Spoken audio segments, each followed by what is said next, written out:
Hi everyone, my name is Siching Yan.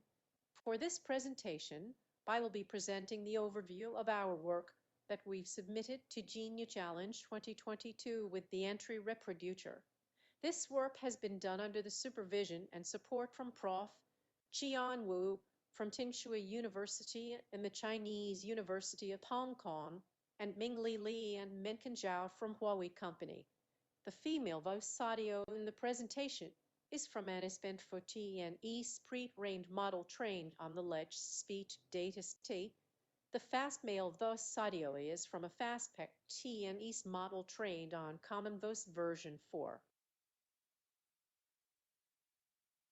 For our motivation on this paper, we realized that gesture generation is a challenging task because of cross-modality learning issue and the weak correlation between speech and gestures. The inherent heterogeneity of the representations creates a gap among different modalities. Then our goal for this work is to address the weak correlation among different modalities and provide a holistic view of the multi-modem data during gesture generation.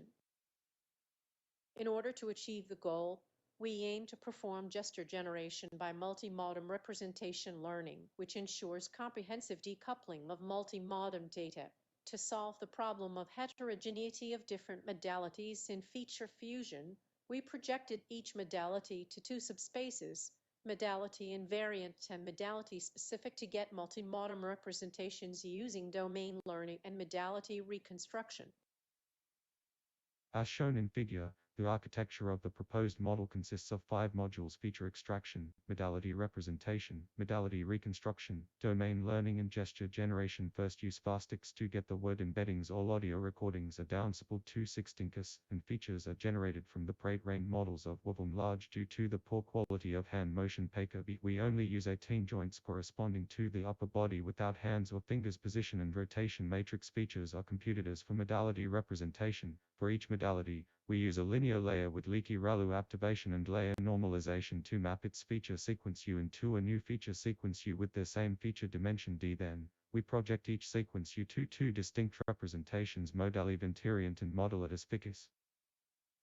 We use an adversarial classifier to minimize domain loss that reduces the discrepancy among shared representations of each modality. The domain loss can be formulated as this, where DREPA represents feed-forward neural discriminator, DDM represents the result after gradient reversal of hump. The modality reconstruction loss reckon is computed on the reconstructed modality and the original input hum. The reckon is used to ensure the hidden representations to capture the details of their respective modality. Specifically, a modality decoder E is proposed to reconstruct. The modality reconstruction loss can then be computed as the last equation. We use generative adversarial network-based gesture decoder for generating gestures. Gestures are directly related to rhythm and beat, thus we concatenate audio rhythm-related features, pitch, energy, and volume, and the output of 6 stack modality representations together and send them to transformer encoders with multi-hit self-attention as the generator. As shown in figure, the generator part is trained using L consisting of the Huber loss and the mass loss, and the discriminator part is trained with L, where represents gesture discriminator using multi-layered bidirectional gated recurrent unit that outputs binary output for each time step. Is the length of the gesture sequence, represents the th human gesture, hat represents the th generated gesture. Few loss of the proposed system can be computed as total.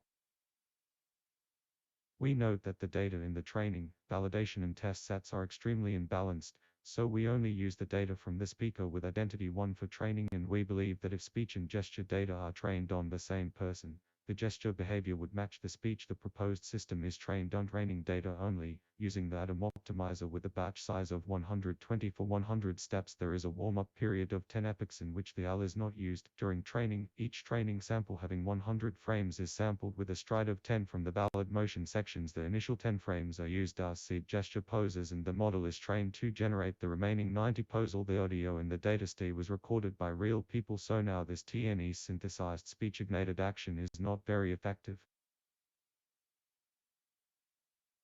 In this evaluations, study participants are asked to rate how human-like does the gesture motion appear on a scale from 0 worst to 100 best. bar plots and significance comparisons are shown in figure. Our system often receives a median score of 44 and a mean score of 44.2 and is ranked fourth among the participating systems.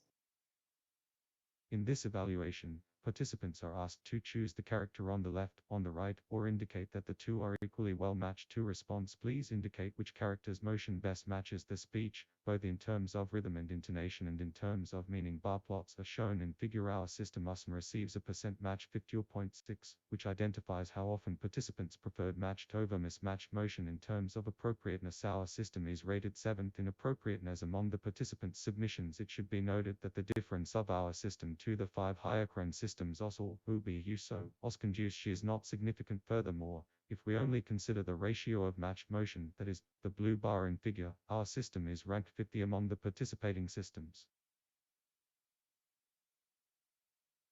The results of our ablation studies are summarized in tables supported by the results. When we do not use WebOM to extract audio features, but use one convolution instead, the Hellinger distance average and feed-on feature space present the worst performance. When the model is trained without the GAN loss, the average jerk and average acceleration are better, but the global concave or each sequence are decreased when the reconstruction loss is removed. The average jerk and average acceleration are worse. The generated gesture movements are few and of small range when the model is trained using central moment discrepancy loss instead of domain loss. The best feed-on feature space and the worst feed-on raw data space are obtained when the modality representations are removed without repa. We feed the modality sequence U and U directly to the gesture decoder and only use the L loss. The performances of all metrics have deteriorated except for feed-on feature space.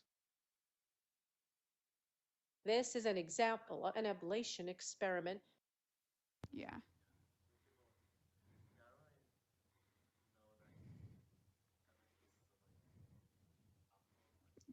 Yeah, which is good. Yeah. Yeah. Yeah. Yeah.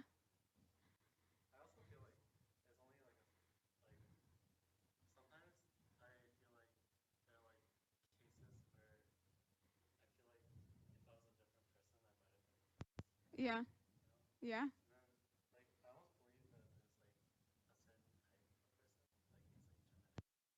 Yeah. Yeah. Right, right, right. But I see your point. Like, how does it just happen to this person when like, some people have a perfectly fine life with nothing wrong, and they're like, you know what I mean? Like, I don't know, like.